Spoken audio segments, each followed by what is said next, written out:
हरियाणा चुनाव से ठीक पहले डेरा सच्चा सौदा प्रमुख गुरमीत राम रहीम एक बार फिर जेल से बाहर आ गया है। पैरोल मिलने की अटकलों को विराम लगाते हुए बुधवार सुबह 6 बजे राम रहीम जेल से बाहर आ गया, लेकिन इस बार उसे 3 शर्तों के साथ 20 दिन की पैरोल मिली है। उसमें सबसे अहम शर्त ये है कि वो किसी भी पॉलिटिकल एक्टिविटी का हिस्सा नहीं रहेगा और ना ही कोई पॉलिटिकल एक्टिविटी करेगा। हालांकि चुनाव के वक्त राम रहीम के बाहर आते ही डेरे का सियासी खेल हमेशा की तरह शुरू हो गया है। राम रहीम को पैरोल क्या मिली, खुशी के मारे डेरा सच्चा सौदा ने हरियाणा के हर ब्लॉक में नाम चर्चा रख ली है, जो 2 दिन यानी आज और कल तक चलेगी। 5 अक्टूबर को प्रदेश में वोटिंग होनी ही है। माना जा रहा है कि नाम चर्चा के दौरान ही डेरे की तरफ से राम रहीम का संदेश उसके श्रद्धालुओं तक पहुंचाया जाएगा कि उन लोगों को किस पार्टी को सपोर्ट करना है। यही खेल हमेशा से चुनावों के वक्त होता आया है और इसीलिए राम रहीम को अक्सर चुनाव से पहले पैरोल भी मिल जाती है। ये बात अलग है कि डेरा हमेशा चुनाव में किसी एक पार्टी को सपोर्ट करने से इनकार करता रहा है, लेकिन पैरोल की टाइमिंग को देखते हुए अक्सर विरोधी दल सवाल उठाते रहे हैं, क्योंकि अगर डेरे के वोटर्स एक तरफा हो जाते हैं तो उन सीटों पर इसका अच्छा खासा असर पड़ सकता है, जहां खासकर भाजपा कांग्रेस उम्मीदवारों के बीच कांटे का मुकाबला है।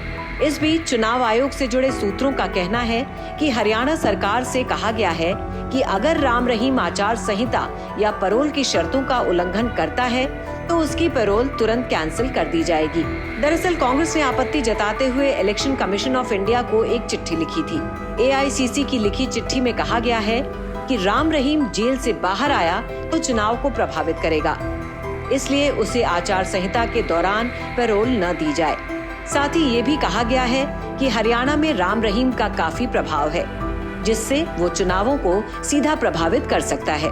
इससे पहले भी डेरा प्रमुख जेल से पैरोल और फरलो के जरिए बाहर आकर चुनावों को प्रभावित कर चुका है। कहीं ना कहीं जिस तरह से लोकसभा के अंदर भी और विधानसभा के बिल्कुल जब चुनाव आता है उसी के टाइम पे उसको पैरोल देना कहीं ना कहीं वोटर के ऊपर इन्फ्लुएंस की बात है। और जो पार्टियां हैं वो जैसे बीजेपी है और दूसरी पार्टियां हैं, उनको इसका फायदा नहीं होना चाहिए, किसी को भी फायदा नहीं होना चाहिए। तो ये चीज जो है इसको मद्देनजर रखते हुए ये लेटर लिखी गई है। और कहीं ना कहीं पिछली बार जो एक चुनाव हुआ था जिसके बीच में राम रहीम ने अपने जो अनुयायी हैं उनको एक चिट्ठी भी लिख दी थी कि वोट जो है वो बीजेपी को डाला जाए, तो ये जो है इन्फ्लुएंस की बात जो है ये नहीं होनी चाहिए। तो इस तरह से मैं जो आपको कहना चाह रहा था कि ये चिट्ठी जो है इन्फ्लुएंस ना हो, इस वजह से लिखी गई। साध्वियों के यौन शोषण और मर्डर मामले में डेरा सच्चा सौदा प्रमुख राम रहीम रोहतक की सुनरिया जेल में 20 साल की सजा काट रहा है। उसने हाल ही में सरकार से इमरजेंसी पैरोल मांगी थी, जिसके बाद जेल विभाग को आवेदन कर 20 दिन की पैरोल देने के लिए कहा गया था। इस दौरान उसने यूपी के बरनावा आश्रम में रहने की बात कही है।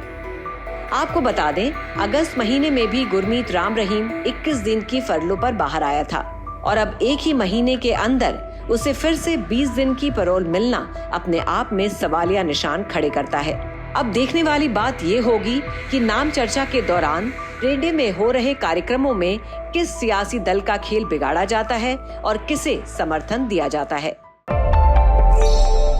श्रेष्ठ हरियाणा पर खबरों से जुड़े रहने के लिए चैनल को लाइक और सब्सक्राइब जरूर करें।